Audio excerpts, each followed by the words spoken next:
Nigeria as a country has known many religious leaders, but none has stirred more controversy, more fear, and more debate than Sheikh Ahmad Gumi, a man respected by followers, suspected by critics, and watched closely by the world.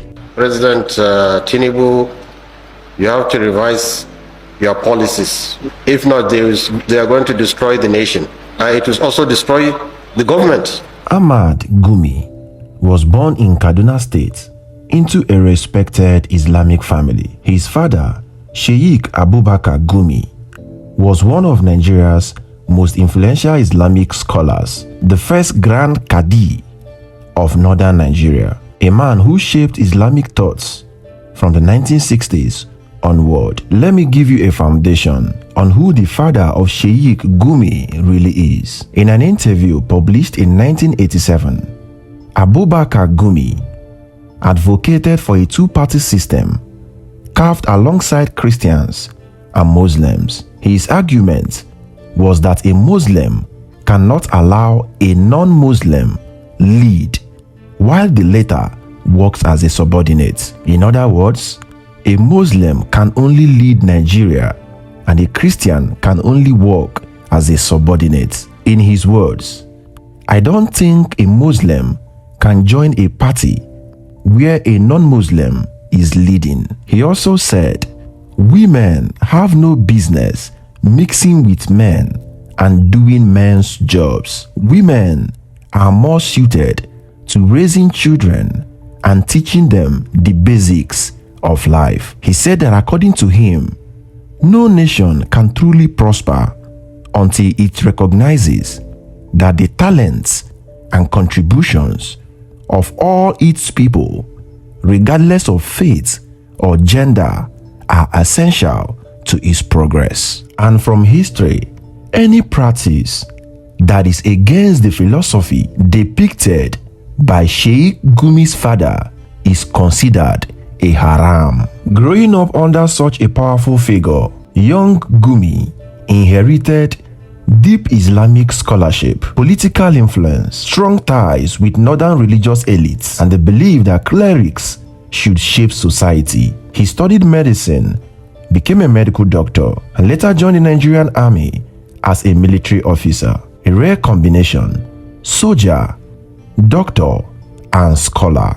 But destiny would lead him away from medicine and straight into the heart of Nigeria's most dangerous crisis. The best thing now is for Nigeria to warn the president of America and tell him to retract his threat. After resigning from the military, Gumi moved to Saudi Arabia, where he spent years studying Islam more deeply, preaching and building connections within Middle Eastern religious circles. But he made headline in 2010 when he was deported for alleged connections with terrorism. Nobody's talking about this. This man was arrested in 2010 in Mecca, held for over 6 months, not by mistake, but by request of the United States. Why? Because they found emails between him and a Nigerian man named Farouk, the same guy who tried to detonate explosive on a flight to USA on Christmas Day 2009. That flight had 289 people, but the device didn't explode. It just burst into flames on his body. He was caught instantly, and today he's serving multiple life sentences in the US, no parole. The man he was emailing, Sheikh Ahmad Gumi, yes, the same Gumi who later became Nigeria's most famous bandit negotiator. Saudi Arabia held him for months, but the Nigerian government stepped in and he was released. Gumi said it was all a plan to ruin his name. Now, in 2025, Saudi Arabia has kicked him out again. Even though he had a valid visa, they banned him from Hajj. Why? Because of his political views. They said they are not comfortable with his presence. When Sheikh Gumi returned to Nigeria, he became a popular preacher in Kaduna, known for his bold sermons and strong criticism of government policies. But his true rise to national prominence began when northern Nigeria fell into chaos.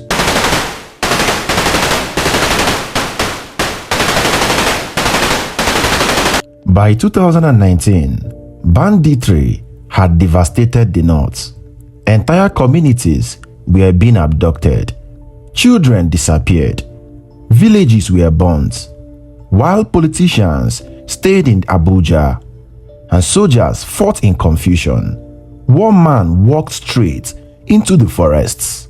Sheikh Ahmad Gumi. In his words, he stated that he had met with the bandits face to face. He said that he sat among them, he prayed with them, and he negotiated with them. To some, Sheikh Gumi is a peace mediator.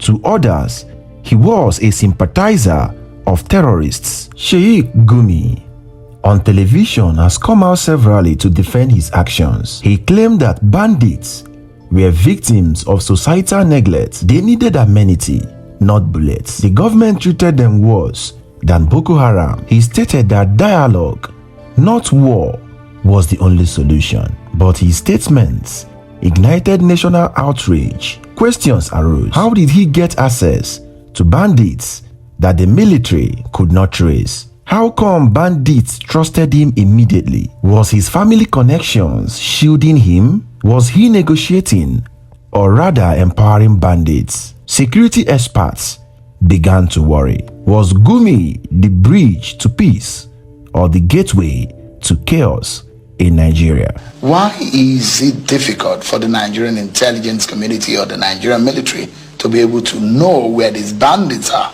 They know. They know? They know where they are. They see them by aerial views. They have intelligence among them. I've met a herdsman. I have met a herdsman who is part of the internal security. They all know.